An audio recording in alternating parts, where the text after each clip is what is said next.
আসসালামু আলাইকুম, কেমন আছেন আপনারা সবাই?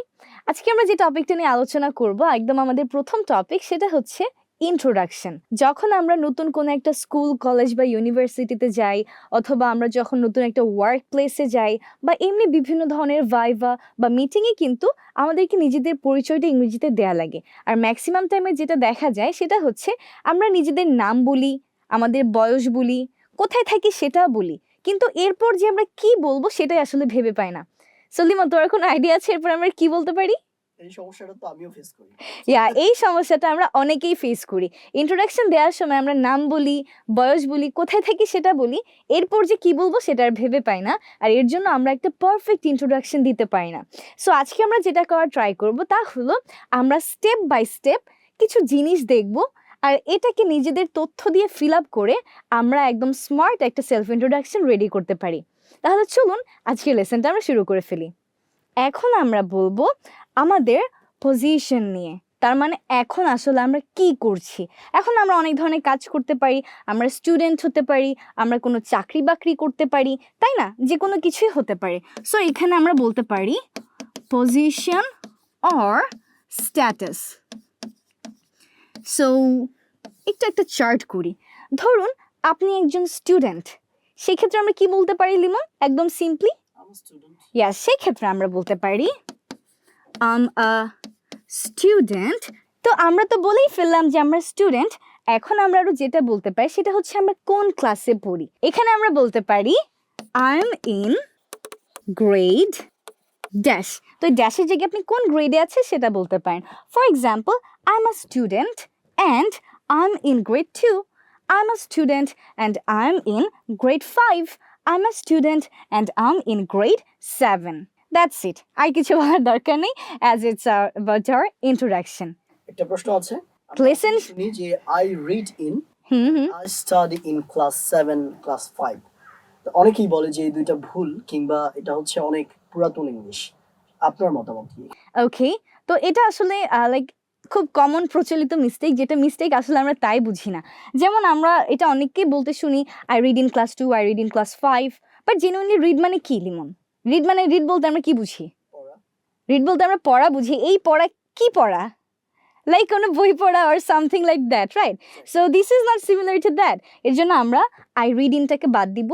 বাট কিছু কিছু কেসে আসলে আই স্টাডি ইনটাকে কারেক্ট ধরা যায়। বাট আমরা সবসময় চাই আমাদের ইংলিশটা যেন একটু ডেভেলপড হয়, যেন একটু সুন্দর হয়। তো সেই জন্য আমরাও একটু স্মার্ট ইংলিশে এখানে ব্যবহার করার ট্রাই করছি।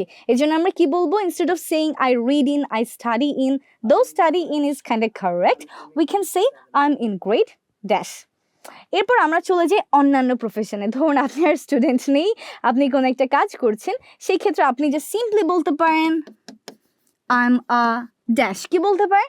I am a dash. For example, I am a teacher, I am a doctor, I am an engineer, anything. আর এখানে আমরা আরেকটা আলাদা একটা জিনিস দেখব, সেটা হচ্ছে মাঝে মাঝে আমরা কোনো কোম্পানির জন্য কাজ করি, আর এখানে আমরা খুব কমন একটা মিস্টেক করি, সেটা হচ্ছে আমরা বলি I work in dash company. কি বলি? I work in dash company. এবার এটা আসলে একটা প্রিপোজিশনের অ্যাপ্লিকেশনের ভুল। যখন আমরা কোনো কোম্পানিতে কাজ করা বোঝাই, অবশ্যই কখন আমরা ইনটাকে বলবো না। ইনের বদলে আমরা কি ইউজ করতে পারি? আমরা বলতে পারি ফর অথবা অ্যাট। তাহলে আমরা এখানে কি বলবো? আমরা বলবো I work for dash company, অথবা I work at dash company, but we will never use in before company. যদি আপনি কোনো কোম্পানির জন্য কাজ করেন তাহলে আমরা কি ইউজ করবো লিমন? Either for or at. আর তারপর আপনি সেই কোম্পানিতে কি হিসেবে কাজ করছেন সেটা বলে দিতে পারেন I work as a dash. তো এখানে আমরা কি বলতে পারি? I work as a salesman, I work as a manager, I work as a, আপনার যে পজিশন সেটা আপনি এখানে বলে দিবেন। তাহলে তিনটা আলাদা জিনিস দেখলাম। এক নম্বরে আমরা দেখলাম যদি আপনি স্টুডেন্ট হয়ে থাকেন তখন কি বলতে পারেন। 2 নম্বরে আমরা দেখলাম যদি আপনি অন্য কোনো কাজ করেন সেক্ষেত্রে কি বলতে পারেন। আর 3 নম্বরে আমরা দেখলাম যদি কোনো কোম্পানির জন্য আমরা কাজ করি তখন আমরা কি বলতে পারি। চলুন তাহলে এবার আমরা পরবর্তী স্টেপে চলে যাই। Yeah, you can say that I work for TESOL Bangladesh, but সবসময় কিন্তু এমন হয় না। যেমন আমরা এরকম বলি I work for a multinational company.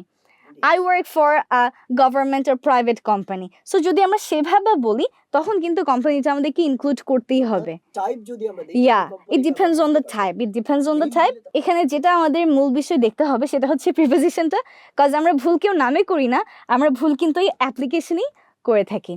আরেকটা যেরকম আমরা এই ভুল করি ইন কোম্পানির মতো, সেটা হচ্ছে আপনি দেখবেন অনেকেই বলে I am a service holder, but এই সার্ভিস হোল্ডারটা কিন্তু আসলে মোটেও অ্যাপ্রোপ্রিয়েট না, আর এটা কিন্তু মোটেও একটি ইংলিশ ওয়ার্ড বা ফ্রেজের মধ্যে পড়ে না।